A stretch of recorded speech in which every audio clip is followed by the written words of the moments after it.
Sir ಗಾಡಿ ಅದು ವೇರ್ಲ ಗಾಡಿ ಇರ್ತದೆ ಇದು ವಿಯರ್ಲ್ ಗಾಡಿನಾ? ವೇರ್ಲ ಗಾಡಿ ಅದು ಇಲ್ಲಿ ಸರ್ ಡಬಲ್ ಹ್ಯಾಂಗರ್ ಕೊಟ್ಟಿರ್ತಾರೆ. ಅಟ್ಯಾಚ್ ಮಾಡಿದ್ರೆ ಬಾಳ ಅಂದ್ರೆ ಅಬ್ಬಬ್ಬ ಇಲ್ಲಿ ತನಕ ಬರುತ್ತೆ ಆಕ್ಸಿಡೆಂಟ್ ಆದ್ರಲ್ಲ. ಇವಾದ್ರೆ ಸುಮ್ಮ ಇಲ್ಲಿ ಪ್ಯೂರ್ ಬಾಕ್ಸೈಡ್ ಅದನ್ನ ಅಲ್ಯೂಮಿನಿಯಂ ತಯಾರು ಮಾಡ್ತಾರೆ ಎಂಡಲ್ಲಿ ಬೆಳವಲ್ಲಿ. ಅದು ವೇಸ್ಟ್ ಮಣ್ಣು ಇರುತ್ತಲ್ಲ ಆ ಸಿಮೆಂಟ್ ಪೇಟೆ ಕಳಿಸ್ತಾರೆ. ಅದು ಯಾವ್ದು ವೇಸ್ಟ್ ಮಾಡಲ್ಲ ಏನು ವೇಸ್ಟ್ ಆಗಲ್ಲ. ನಾ ಫಸ್ಟ್ ವೇರ್ಲ್ ನಾನು ಅಲ್ಲಿ ಡೈರಿಂಗ್ ಮಾಡಿದ್ದೇನೆ ವಿಯರ್ಲಲ್ಲಿ. ಅವಾಗೂ ಇದೇ ಗಾಡಿ ಇತ್ತು, ಇವಾಗ ಇದೇ ಗಾಡಿ ಇದೆ. ನಮ್ ಸರೌಂಡಿಂಗ್ ಅಲ್ಲಿ ಚೆನ್ನಾಗಿದೆ, ಎಕ್ಸ್ಪೋರ್ಟ್ ಆಗೋದು ಚೆನ್ನಾಗಿದೆಯಾ? ಹೈಸ್ಪೋರ್ಟ್ ಅಂದ್ರೆ ಚೆನ್ನಾಗಿಲ್ಲ ಸರ್. ಹೈಸ್ಪೋರ್ಟ್ ಕೊಟ್ರೆ ಎಲ್ಲ ದಾನ್ಲಿ ಆಗ್ಬಿಡುತ್ತೆ. ಮತ್ತೆ ಟ್ರಾನ್ಸ್ಪೋರ್ಟ್ ಅಂದ್ರೆ ರಿಟರ್ನ್ ತರಬೇಕು. ಅಷ್ಟು ದಿನ ಲೇಟ್ ಆಗ್ಬಿಟ್ರೆ ಯಾಕೆ ಲೇಟ್ ಆಯ್ತು? ಓಕೆ, ಟ್ರಾನ್ಸ್ಪೋರ್ಟ್ ಲೇಟ್ ಆಯ್ತು ಅಂದ್ರೆ ಆಮೇಲೆ ಖಾಲಿ ಮಾಡ್ತಾರೆ. ಈ ಗಾಡಿ ವಿಆರ್ ಅಲ್ಲಿ ತೆಗೆದಾಗ ಅವ್ರದೇ ಪೇಂಟಿಂಗ್ ಅಲ್ಲಿ ಸೇಲ್ ಮಾಡ್ತಾರಾ, ಏನು ಬೇರೆ ಪೇಂಟಿಂಗ್ ಚೇಂಜ್ ಮಾಡಿ ಕೊಡ್ತಾರಾ? ಇಲ್ಲ ಸರ್,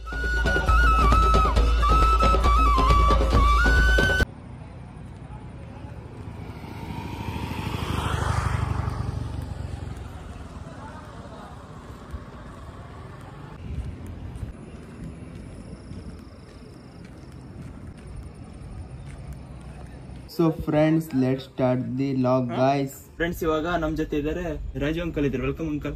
ಸರ್ ಅಂಕಲ್, ಇದು ಅಶೋಕ್ ಲೇಲ್ಯಾಂಡ್ ಅಲ್ಲಿ ಯಾವ್ದು ಸರ್? 14 ಅಲ್ಲ, 14 ವೀಲ್. ಹೌದು ಸರ್. ಓಕೆ, ಅಂದ್ರೆ ಇದು ಕಂಪನಿ ಅವ್ರದೇ, ನಿಮ್ ಸ್ವಂತ ಗಾಡಿ? ಇಲ್ಲ ಸರ್, ಸ್ವಂತ ಗಾಡಿ, ಓನರ್ದು. ನಾ ಡ್ರೈವರ್. ಓಕೆ, ಎಷ್ಟು ವರ್ಷ ಆಯ್ತು ಇದೇ ಗಾಡಿ ಓಡಿಸ್ತಾ ಇದ್ದು? ಸುಮಾರು ಒಂದು 3-4 ತಿಂಗಳು ಆಯ್ತು ಸರ್ ಗಾಡಿ ಓಡ್ಸಾಕತ್ತು. ಇದೇ ಗಾಡಿ ಓಡ್ಸಾಕತ್ತು. ಇದಕ್ಕಿಂತ ಮೊದ್ಲು ಸರ್ ಗಾಡಿ ಅದು ವೇರ್ಲ ಗಾಡಿ ಇರ್ತದೆ. ಇದು ವಿಯರ್ಲ್ ಗಾಡಿನಾ? ವೇರ್ಲ ಗಾಡಿ ಅದು. ಓಕೆ, ನಮ್ ಓನರ್ ಕೊಂಡ್ಕೊಂಡ್ದಾನೆ ಅದು. ಇದೇ ಗಾಡಿ ವಿಯರ್ಲ್ ಅವ್ರು ಏನಕ್ಕೆ ಸೇಲ್ ಮಾಡಿದಾರೆ ಅದೇನೋ ಗೊತ್ತಿಲ್ಲ ಸರ್ ನಮಗೆ. ಅವ್ರ ಮಾಲಕ ಡಿಫ್ರೆಂಟ್ ನಮಗೆ. ಅವ್ರು ಸೇಲ್ ಮಾಡ್ತಾ ಇರ್ತಾರ? ಸೇಲ್ ಅಂದ್ರೆ ಅವರು ದೊಡ್ಡ ಓನರ್ ಆಗ್ತಾರಲ್ಲ ಅವರು. ಓಕೆ, ಒಂದ್ ಅಕಸ್ಮಾತ್ 8-10 ವರ್ಷ ಆದ್ರೆ ಹಳೆ ಗಾಡಿ ತೆಗೆದಾಕ್ಬಿಡ್ತಾರ ಅವರು. ಓಕೆ, 100-150 ಗಾಡಿ ಮಾರಿ ಬಿಡ್ತಾರ ಅವರು. ಆಮೇಲೆ ನಮ್ಮ ಹತ್ರ ಚಿಕ್ಕ ಪುಟ್ಟ ಓನರ್ ಇರ್ತಾರಲ್ಲ, ಅವ್ರು ತಗೋತಾರ ಗಾಡಿ ತಗೋತಾರೆ. ಓಕೆ, ಆದ್ರೆ ಸಿಂಗಲ್ ಓನರಿಗೆ 1 ಗಾಡಿ 2 ಗಾಡಿ ಆತರ ಕೊಡೋದಿಲ್ಲ ಇರ್ಬೇಕಲ್ವಾ? ಅಂದ್ರೆ 100 ಗಾಡಿ 200 ಗಾಡಿ ಆತರನೇ ಕೊಡ್ತಾ ಇರ್ಬೇಕು. ಅಲ್ಲ, ಒಮ್ಮೆ ಸೇಲ್ ಅಂದ್ರೆ ಒಂದ್ ಸೇಲ್ ಮಾಡಕ್ ಕುಂತ್ರೆ ಮತ್ತ ಒಂದ್ 10-20 ಓನರ್ ಸೇರಿರ್ತಾರ ಇಲ್ಲಿ. ನಂಗೆ 1 ಬೇಕು, ನಂಗೆ 2 ಬೇಕು, ಒಬ್ರಿಗೆ 10 ಬೇಕು, 20 ಬೇಕು, ಹಿಂಗ್ ಸೇರಿರ್ತಾರ ಓನರ್. ಅದ್ ಕಂಪನಿ ಮಾಡ್ಕೊಂಡು ಅವ್ರ ತಗೊಂಡ್ಬಿಡ್ತಾರೆ. ಓಕೆ, ಆತರ ಪರ್ಚೇಸ್ ಮಾಡ್ತಾರೆ. ಹೌದು ಸರ್. ಓಕೆ, ಇದು ಸಹ ಕಂಟೈನರ್ ಗಾಡಿ ಆಗಿತ್ತಾ? ಕಂಟೈನರ್ ಸರ್, ಇದು ಬಾಡಿ ಗಾಡಿ ಅದು. ವಿಯರ್ಲ್ ಅಲ್ಲಿ ಬಾಡಿ ಗಾಡಿ ಸಹ ಇದೆ. ಬಾಡಿ ಗಾಡಿ ಅದು, ವಿಯರ್ಲ್ ಸಹ ಬಾಡಿ ಗಾಡಿ ಅದು. ಓಕೆ, ವಿಯರ್ಲ್ ಅವ್ರದೇ ಬಾಡಿ ಗಾಡಿ. ಬಾಡಿ ಗಾಡಿ. ನಾ ಫಸ್ಟ್ ವಿಯರ್ಲ್ ನಾನು ಅಲ್ಲಿ ಡೈರಿಂಗ್ ಮಾಡಿದ್ದೇನೆ. ವಿಯರ್ಲ್ ಅಲ್ಲಿ ಅವಾಗೂ ಇದೇ ಗಾಡಿ ಇತ್ತು, ಇವಾಗ ಇದೇ ಗಾಡಿ ಇದೆ. ನೀವು ಡ್ರೈವಿಂಗ್ ಕೆಲಸ ಮಾಡಿದ್ದು ಇದೇ ಗಾಡಿ ಮೇಲೆ? ಇದೇ ಗಾಡಿ ಅಲ್ಲ, ಬೇರೆ ಗಾಡಿಯಲ್ಲಿ. ಆದ್ರೆ ನಂಬರ್ ಚೇಂಜ್ ಅಷ್ಟೇ. ಇದೇ ಸೀರಿಯಲ್ ಗಾಡಿ, ಅದ್ರ ಬೇರೆ ಗಾಡಿ ಓಡಿಸಿದ್ದೇನೆ. ಇದೇ ಮಾಡೆಲ್ ಅಲ್ಲಿ? ಇದೇ ಮಾಡೆಲ್ ಅಲ್ಲಿ. ಓಕೆ, ಇದು ಯಾವ ಮಾಡೆಲ್ ಅಲ್ಲಿ ಬಂದಿರೋದು ಗಾಡಿ? ಇದು 16-17 ಆಗಿರ್ಬೇಕು ಸರ್, ಹೆಚ್ಚು ಅಷ್ಟೇ. ಒಂದ್ 10 ವರ್ಷ ನೋಡ್ತಾರೆ, ಆದ್ಮೇಲೆ ಸೇಲ್ ಮಾಡ್ತಾರೆ. 10-12 ವರ್ಷ ಅಷ್ಟೇ ಸೇಲ್ ಮಾಡ್ತಾರೆ. ಯಾವಾಗ್ಲೂ ಇದೇ ತರನಾ ವಿಯರ್ ಅಲ್ಲಿ? ಹೌದು ಸರ್, ಅವ್ರ ಏನಿಲ್ಲ. ಯಾಕಂದ್ರೆ ಸ್ಟೇಟ್ ಬಿಟ್ಟು ಸ್ಟೇಟ್ ಹೋಗ್ತಲ್ಲ ಗಾಡಿ ಅಲ್ಲ, ಲಾಂಗ್ ಅಲ್ಲಿ ಅಡ್ಡಾಡ್ತಾರೆ ಗಾಡಿ. ಅವರು ಪಾಪ ಎಲ್ಲಾರ ಗಾಡಿ ಏನಾರ ಪ್ರಾಬ್ಲಮ್ ಆದ್ರೆ ಎಮರ್ಜೆನ್ಸಿ ಅನ್ಲೋಡ್ ಮಾಡ್ಬೇಕು. ಅವರು ಪಾರ್ಸಲ್ ಓಡುವ ಗಾಡಿ ಅವರು ವಿಯರ್ಲ್ದು. ಓಕೆ, ಕಚ್ಚಾ ಗಾಡಿ ಅವರು. ಟೈಮಿಂಗ್ ಅವ್ರು ಕವರ್ ಮಾಡ್ಕೋತಾರೆ. ನಮ್ಮ ಟೈಮ್ ಕವರ್ ಮಾಡಕ್ಕಾಗಲ್ಲ. ನಾವ್ ಅಕಸ್ಮಾತ್ 3 ಜನ ಎಲ್ಲ ತರಬಿದ್ರೆ ನಮ್ಮ ಮಾಲಿಗೆ ಯಾರಿಗೆ ಕೇಳಕ್ ಆಗಲ್ಲ. ನಾವ್ ಸ್ವಂತ ಮಾಲು, ಸ್ವಂತ ಗಾಡಿ. ವಿಯರ್ಲ್ ಹಂಗಲ್ಲ, ಯಾರೋ ಪಾರ್ಸಲ್ ಮಾಲ್ ಕಳಿಸಿರ್ತಾರೆ, ಆಟೋಮೆಟಿಕ್ ನಾಳೆ ತಲುಪಬೇಕು, ಆಟೋಮೆಟಿಕ್ ಓಡ್ಬೇಕು ಗಾಡಿ ಅದು. ಹೌದು, ಹಳೆ ಗಾಡಿ ಆತಂದ್ರೆ ಅವ್ರ ಓನರ್ ತೆಗೆದಾಕ್ಬಿಡ್ತಾರೆ, ಮತ್ತ ಹೊಸ ಚೆಸ್ ತಗೊಂಡ್ಬಿಡ್ತಾರೆ ಸರ್ ಅವರು. ಹೌದು, ಜಾಸ್ತಿ ಗಾಡಿ ಮಾಡ್ಬಿಡ್ತಾರೆ. ಓಕೆ, ಈ ಗಾಡಿ ವಿಆರ್ ಅಲ್ಲಿ ತೆಗೆದಾಗ ಅವ್ರದೇ ಪೇಂಟಿಂಗ್ ಅಲ್ಲಿ ಸೇಲ್ ಮಾಡ್ತಾರಾ, ಏನು ಬೇರೆ ಪೇಂಟಿಂಗ್ ಚೇಂಜ್ ಮಾಡಿ ಕೊಡ್ತಾರಾ? ಇಲ್ಲ ಸರ್, ಅದೇ ಪೇಂಟ್ ಅವ್ರ ನೇಮ್ ಬೋರ್ಡ್ ಎಲ್ಲ ಚೇಂಜ್ ಮಾಡ್ಬಿಡ್ತಾರೆ. ಅವ್ರು ಚೇಂಜ್ ಮಾಡಿ ಕೊಡ್ತಾರೆ. ಬಣ್ಣ ಬಣ್ಣ ಎಲ್ಲ ಕಲರ್, ಬಾಡಿ ಕಲರ್ ಅದೇ ಇದೆ. ಅವ್ರ ನಂಬರ್ ಗಿಂಬರು, ನೇಮ್ ಬೋರ್ಡ್ ವಿಆರ್ ಅಂತ ಇರೋ ಬೋರ್ಡ್ ಅಷ್ಟೇ ಚೇಂಜ್ ಮಾಡ್ತಾರೆ. ಎಲ್ಲ ಬಿಟ್ಟು ಏನು ಮಾಡಲ್ಲ. ಇವಾಗ ಈ ಬೇರೆ ಕಡೆ ಬಾಡಿ ಕ್ಯಾಬಿನ್ ಕಟ್ಸ್ತಾರಲ್ವಾ, ನಿಮ್ಮದು ಯಾವ ಕಡೆ ಆಗತ್ತೆ ಸರ್? ನಮ್ ಜಾಸ್ತಿ ಕಟ್ಸೋದು ಬೆಳಗಾಂ ಸೈಡ್. ನಮ್ದು ಎಕ್ಸ್ಟ್ರಾ ಪೋರ್ಟ್ ಕ್ಯಾಬಿನ್ ಅಂದ್ರೆ ಬೆಳಗಾಂ ಸೈಡ್. ನಿಮ್ದು Belgaum cabin. Okay, wooden cabin. Okay, ಅದಕ್ಕೆ ಮತ್ತೆ ವಿಆರ್ ಎಲ್ಲ ಅವ್ರು ಕಟ್ಟಿರೋ ಕ್ಯಾಬಿನ್ ಏನ್ ಡಿಫ್ರೆನ್ಸ್ ಬರುತ್ತೆ?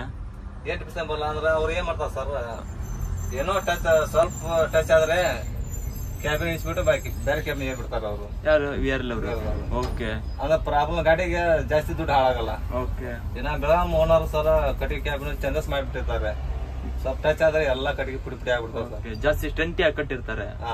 ಓಕೆ, ಇವ್ರು ಅಷ್ಟು ರಿಸ್ಕ್ ತಗ ಕಟ್ಟಿರೋದಲ್ಲ ಅಲ್ವಾ? ಇಲ್ಲ, ಅಷ್ಟು ಗಟ್ಟಿ ಇಲ್ಲ ಅಲ್ವ ಇದು ಕ್ಯಾಬಿನ್? ಗಟ್ಟಿ ಇಲ್ಲ.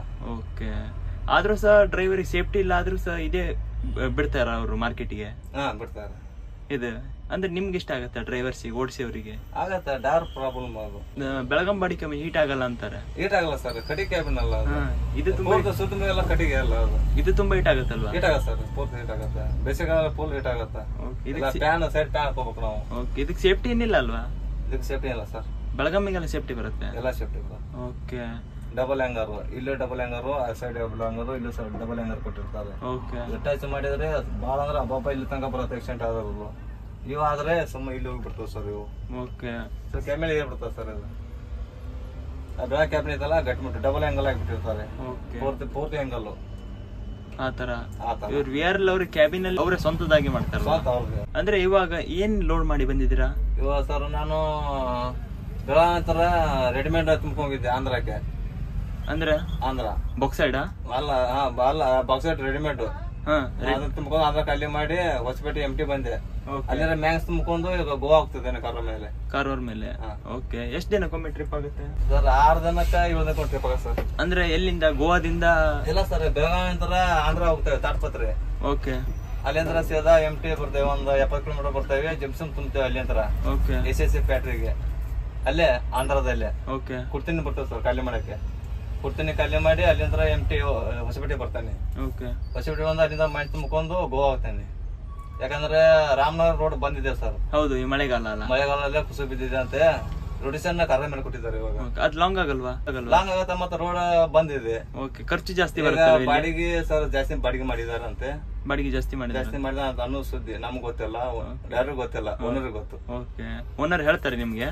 ಮತ್ತ ಅವ್ರು ಹೋಗ ಅಂತ ನಾವ್ ಬಂದಿದ್ದೀವಿ. ಓಕೆ. ಅವರೇ ಹೇಳ್ತಾರೆ ಬಾಡಿಗೆ ಜಾಸ್ತಿ ಆಗಿದೆ, ಹೋಗಿ ಏನ್ ತೊಂದ್ರೆ ಇಲ್ಲ ಅಂತ. ಎಲ್ಲ ಬಾಡಿಗೆ ಕಮ್ಮಿ ಆದ ಸರ್, ನಮ್ಗೆ ಕಳಿಸ್ತಿರ್ಕಲ್ಲ ಅವರು. ಗಾಡಿಯಲ್ಲಿ ನಿಲ್ಲಿಸ್ಬಿಡ್ತಿದ್ರು. ಜಾಸ್ತಿ ಆಗಿರ್ಬೇಕು, ಕಳ್ಸ್ತಾ ಇದ್ದಾರೆ. ಓಕೆ. ಇವಾಗ ಬಾಡಿಗೆ ಮೈನ್ಸಿಗೆ ಡೌನ್ ಆಯ್ತು ಅಂದ್ರೆ ಬೇರೆ ಲೋಡಿ ಹೋಗ್ತೀರಾ? ಬೇರೆ ಎಲ್ಲ ಆ ಕಡೆ ಮೈನ್ಸ್ ಬಂದಾದ್ರೆ ನಾವು ರೆಡಿಮೇಡ್ ತುಂಬ್ತೀವಿ, ಆ ಕಡೆ ಸಿಮೆಂಟ್ ತುಂಬ್ಕೊಂಡ್ ಬರ್ತೀವಿ ಅಷ್ಟೇ. ಮತ್ತೆ ಮಂಗಳೂರು ಕಡೆ ಎಲ್ಲ ಬರಲ್ಲ? ಮಂಗಳೂರು ಬರಲ್ಲ ಸರ್. ಮಂಗಳೂರು ಕಡೆ ಎಲ್ಲ ಬರಲ್ಲ? ಸರ್. ಓಕೆ. ಅಂದ್ರೆ ಇವಾಗ ಗೋವಾದಿಂದ ಏನ್ ಲೋಡ್ ಮಾಡ್ಕೊ ಹೋಗ್ತೀರಾ? ಗೋವಾ ನಂತರ MT ಹೋಗ್ತೇವೆ ಸರ್ ಬೆಳಗಾವಿಗೆ. MT ಒಂದ್ ವೇಳೆ ಬಾಕ್ಸೈಡ್ ಬೋಟ್ ಐತಿದ್ರೆ ಬಾಕ್ಸೈಡ್ ಹಚ್ಚಿರ್ತೀವಿ ಬೆಳಗಾವಿಗೆ, ಇನ್ನೊಂದು ಫ್ಯಾಕ್ಟ್ರಿಗೆ. ಬಾಕ್ಸೈಡ್ ಅಂದ್ರೆ ಪ್ಯೂರ್ ಬಾಕ್ಸೈಡ್. ಅದನ್ನ ಅಲ್ಯೂಮಿನಿಯಂ ತಯಾರು ಮಾಡ್ತಾರೆ ಎಂಡಲ್ಲಿ ಬೆಳಗಾವಿಯಲ್ಲಿ. ಅದು ವೇಸ್ಟ್ ಮಣ್ಣು ಇರುತ್ತಲ್ಲ, ಆ ಸಿಮೆಂಟ್ ಪೇಟೆ ಕಳಿಸ್ತಾರೆ. ಅದು ಯಾವ್ದು ವೇಸ್ಟ್ ಮಾಡಲ್ಲ? ಏನು ವೇಸ್ಟ್ ಆಗಲ್ಲ. ಇವಾಗ ಮೈನ್ಸ್ ಎಲ್ಲಿಗೆ ಹೋಗುತ್ತೆ? ಇದು ಅಮ್ಮನ ಪೇಟೆ ಹೋಗುತ್ತೆ ಗೋವಾದಲ್ಲಿ. ಅಮ್ಮನ ಮತ್ತೆ ಬೇರೆ ಯಾವ್ದಕ್ಕೂ ಹೋಗಲ್ವಾ? ಹೋಗತ್ತ, ಅಲ್ಲ ಆಜು ಬಾಜು ಎಲ್ಲಾ ಪೇಟೆ, ದುನಿಯಾ ಪೇಟೆಗಳು ಇದಾವೆ. ಓಕೆ. ಎಲ್ಲಾ ಕಡೆ ಹೋಗುತ್ತೆ? ಎಲ್ಲಾ ಕಡೆ ಹೋಗುತ್ತೆ. ಎಲ್ಲೇ ಹೋಗಿದ್ರು ಬಾಡಿಗೆ ಸೇಮ್ ಅಲ್ಲ. ಫ್ಲಾಟ್ ಅಲ್ಲಿ ಹೊಸಪೇಟೆ ಇದೆ, ಫ್ಲಾಟ್ ಪ್ರಾಬ್ಲಮ್. ಸ್ವಲ್ಪ 10 ಕಿಲೋಮೀಟರ್ ದೂರ ಇದ್ರೆ 100 ರೂಪಾಯಿ ಜಾಸ್ತಿ, ಒಂದ್ 10 ಕಿಲೋಮೀಟರ್ ಈ ಕಡೆ ಇದ್ರೆ 100 ರೂಪಾಯಿ ಕಮ್ಮಿ ಬಾಡಿಗೆ. ಆ ತರನು ಇದೆ? ಆ ತರನೇ ಇದೆ. ಓಕೆ. ಚೆನ್ನಾಗಿದೆ ಅಲ್ವಾ? ಚೆನ್ನಾಗಿದೆ. ಓಕೆ. ಅಂದ್ರೆ ಎಷ್ಟು ಪ್ರಾಫಿಟ್ ಮಾಡ್ಬೋದು ಇವಾಗ ಹೊಸಪೇಟೆಯಿಂದ ಗೋವಾಕ್ ತುಂಬ ಹೋಗಿ? ಅದ ನಮ್ಗೆ ಬಾಡಿಗೆ ಪ್ರಾಬ್ಲಮ್ ಗೊತ್ತಿಲ್ಲ ಸರ್. ಗೊತ್ತಾಗಲ್ಲ ಅಂದ್ರೆ ಓನರ್. ಓಕೆ. ಡೈಲಿ ಎಷ್ಟು ಗಾಡಿ ಲೋಡ್ ಆಗುತ್ತೆ ಫ್ಲಾಟ್? ಒಂದು ಬಾಜ ಫ್ಲಾಟ್ ಇದೆ ಸರ್. ಒಂದೊಂದು ಫ್ಲಾಟ್ ಅಲ್ಲಿ 20 ಪರ್ಮಿಟ್ ಕೊಡ್ತಾರೆ ಗೌರ್ಮೆಂಟ್ ದವರು. ಒಂದೊಂದು ಫ್ಲಾಟ್ ಅಲ್ಲಿ ಒಂದಿನಕ್ಕೆ ಒಂದು ಫ್ಲಾಟ್ ಅಲ್ಲಿ 2 ರೂಪಾಯಿ ಫ್ಲಾಟ್ ಅಲ್ಲಿ ಸರ್ 20 ಪರ್ಮಿಟ್ ಕೊಡೋದು. ಎಲ್ಲ 20 ಗಾಡಿ ಅಷ್ಟೇ ಕೊಡೋದು ಲೋಡು. ಇಲ್ಲ ಬೇರೆ ಫ್ಲಾಟ್ ಅಲ್ಲಿ ತುಂಬಿದ್ರೆ ಜಾಸ್ತಿ ತುಂಬುತ್ತವೆ. ಒಂದೊಂದು ಫ್ಲಾಟ್ ಅಲ್ಲಿ ಅವ್ರು ಗೌರ್ಮೆಂಟ್ ಎಷ್ಟು ಪರ್ಮಿಟ್ ಕೊಡ್ತಾರಲ್ಲ ಅಷ್ಟೇ ತುಂಬಬೇಕು. ಅಲ್ಲಿ ಓವರ್ಲೋಡ್ ಇಲ್ಲ ಸರ್. 1 kg ಓವರ್ಲೋಡ್ ತಗೋಲ್ಲ. ಓಕೆ. ಅಷ್ಟು ಅಂಡರ್ ಲೋಡ್ ಅಷ್ಟು ಸ್ಟಿಕ್ ಇದೆ. ಗೌರ್ಮೆಂಟ್ ಅಲ್ಲ ಸರ್, ಗೌರ್ಮೆಂಟ್ ಮೈನ್ಸ್. ಹೌದು. ಅಂದ್ರೆ ಹೊರಗಡೆ ಎಕ್ಸ್ಪೋರ್ಟ್ ಆಗಲ್ಲ ಅಲ್ವಾ? ಇಲ್ಲ, ಎಕ್ಸ್ಪೋರ್ಟ್ ಆಗಲ್ಲ. ಮೊದ್ಲು ಆಗ್ತಾ ಇತ್ತು. ಆಗ್ತದೆ, ಬಂದ್ ಮಾಡಿಬಿಟ್ಟಿದಾರಲ್ಲ. ಓಕೆ. ಯಾವ್ದು ಚೆನ್ನಾಗಿದೆ? ನಮ್ ಸರೌಂಡಿಂಗ್ ಅಲ್ಲಿ ಚೆನ್ನಾಗಿದೆ, ಎಕ್ಸ್ಪೋರ್ಟ್ ಆಗೋದು ಚೆನ್ನಾಗಿದೆಯಾ? ಹೈಸ್ಪೋರ್ಟ್ ಅಂದ್ರೆ ಚೆನ್ನಾಗಿಲ್ಲ ಸರ್. ಹೈಸ್ಪೋರ್ಟ್ ಕೊಟ್ರೆ ಎಲ್ಲ ದಾನ್ಲಿ ಆಗ್ಬಿಡುತ್ತ. ಅಂದ್ರೆ ಗಾಡಿ ಬಿಜಾ ಕೂಡಿಬಿಡ್ತಾವೆ. ಟ್ರಾಫಿಕ್, ಆಕ್ಸಿಡೆಂಟ್, ಹೊರಗಡೆ ಮಾಲ್ ಹೋಗ್ತಾ ಇದ್ರೆ ಟ್ರಾಫಿಕ್ ಜಾಸ್ತಿ ಸೇರ್ ಆಗ್ಬಿಡುತ್ತೆ. ಜಾಸ್ತಿ ಒಂದ್ ಲೈನ್. ನಮ್ ಓನರ್ 1 ಗಾಡಿ ತಗೊಂಡ 10 ಗಾಡಿ ತಗೊಂಡ 1 ಗಾಡಿ ಮಾಲಕನಲ್ಲ 10 ಗಾಡಿ ಹಾಕ್ಬಿಡ್ತಾನೆ ಅವನು. ಹೊರಗಡೆ ಮಾಲ್ ಹೊಂಟ್ರೆ 1 ಗಾಡಿ ಮಾಲ್ 10 ಗಾಡಿ ಹಾಕ್ಬಿಡ್ತಾನೆ. ಗಾಡಿ ಜಾಸ್ತಿ ಆಗ್ಬಿಡುತ್ತೆ, ಟ್ರಾಫಿಕ್ ಆಗತ್ತೆ. ಅದು ಮತ್ತೆ ಒಂದೇ ಲೈನ್ಗೆ ಟ್ರಾಫಿಕ್ ಜಾಸ್ತಿ ಆಗ್ಬಿಡುತ್ತೆ. ಎಲ್ಲ ಸರ್, ಎಲ್ಲಾ ಕಡೆಯಿಂದ ಹೊಸಪೇಟೆ ಅಂದ್ರೆ ಗೋವಾ ಹೋಗು, ಮಂಗಳೂರು ಹೋಗು, ಆ ಕಡೆ ಮಂಗಳೂರು ಹೋಗು ಅರ್ಬರ್ ಎಲ್ಲಿದೆ ಸರ್ ಎಲ್ಲಾ ಟ್ರಾಫಿಕ್ ಆಗ್ಬಿಡುತ್ತೆ ಎಲ್ಲ. ಓಕೆ. ನೀವು ಅಂದ್ರೆ ಒಂದ್ 8 ವರ್ಷ ಆಯ್ತು ಟ್ರಾಫಿಕ್ ಏನು ಇಲ್ಲ ಇವಾಗ ಏನಿಲ್ಲ. ಓಕೆ. ನೀವು ಸ್ಟಾರ್ಟಿಂಗ್ ಎಷ್ಟು ವರ್ಷಕ್ಕೆ ಸ್ಟಾರ್ಟ್ ಮಾಡಿರೋದು ಡ್ರೈವಿಂಗ್ ಫೀಲ್ಡ್? 20 ವರ್ಷ ಸರ್. 20 ವರ್ಷ. ನಿಮ್ಗೆ ಎಷ್ಟು ವರ್ಷ ಇದ್ದಾಗ ಬಂದಿದ್ದು? ಯಾವ್ದು? ನಿಮಗೆ ಎಷ್ಟು ವರ್ಷ ಇದ್ದಾಗ ಬಂದಿದ್ದು ಡ್ರೈವಿಂಗ್ ಫೀಲ್ಡ್? ಡ್ರೈವಿಂಗ್ ಫೀಲ್ಡ್ ಬಂದಾಗ 22 ಆಗಿದೆ ಸರ್. 42 ನಂಗೆ 42 ಅಂದ್ರೆ ಕಾಲೇಜ್ ಮುಗಿಸಿ ಬಂದೇ ಇಲ್ಲ ಸರ್. 10th ಮುಗಿಸಿ 2 ವರ್ಷ ಊರಲ್ಲಿ ಕೆಲಸ ಮಾಡಿದೆ. ಓಕೆ. ಆಮೇಲೆ ಗಾಡಿ ಪೀಳಿಗೆ ಫಸ್ಟ್ ಸ್ಟಾರ್ಟಿಂಗ್ 14 ವೀಲ್ ಎಲ್ಲ 6 ವೀಲ್. ಯಾವಾಗ ಈ ಸಲ ರೋಡ್ ಇರಾಕಲ್ಲ, ಸಿಂಗಲ್ ರೋಡ್. ಯಾವ್ದು best, 16 wheel 14 wheel best? First sir 10 wheel first ಇತ್ತು, ಅದು ಬೆಟರ್ ಇತ್ತು. ಆ ಟೈಮ್ದಲ್ಲಿ ಬೆಟರ್ ಇತ್ತು. ಸಿಂಗಲ್ ರೋಡ್ ಗಾಡಿ ಕಮ್ಮು, ಅದೇ ಬೆಟರ್ ಇತ್ತು. ಈ ಗಾಡಿ ಜಾಸ್ತಿ ಅದು power steering. Okay. Engine sensor engine. ಇದು BS4 ಗಾಡಿ ಅಲ್ವಾ? BS4. ಓಕೆ. ಅದ ಪ್ರಾಬ್ಲಮ್ ಡೈರೆಕ್ಟ್ ಪ್ರಾಬ್ಲಮ್ ಏನಿಲ್ಲ ಇವಾಗ, ಸಮಸ್ಯೆ ಏನಿಲ್ಲ, ಆರಾಮ್. ಓಕೆ. ಹೈ ಸ್ಪೀಡ್ ಗಾಡಿ, ಕಂಟ್ರೋಲ್ ಗಾಡಿ. ಅಂದ್ರೆ ರೋಡ್ ಅಲ್ಲಿ ಪ್ರಾಬ್ಲಮ್ ಅಂತ ಬಂದ ಏನ್ ಬರುತ್ತೆ? ಪ್ರಾಬ್ಲಮ್ ಬರೋದಿಲ್ಲ ನಮಗೆ. ಗಾಡಿ ಫೀಲ್ಡ್ ಅಲ್ಲಿ ಏನು ಪ್ರಾಬ್ಲಮ್ ಬರಲ್ವಾ? ಬಾಳ ಅಂದ್ರೆ ಟೈರ್ ಪಂಚರ್ ಇರ್ತವೆ. ಓಕೆ.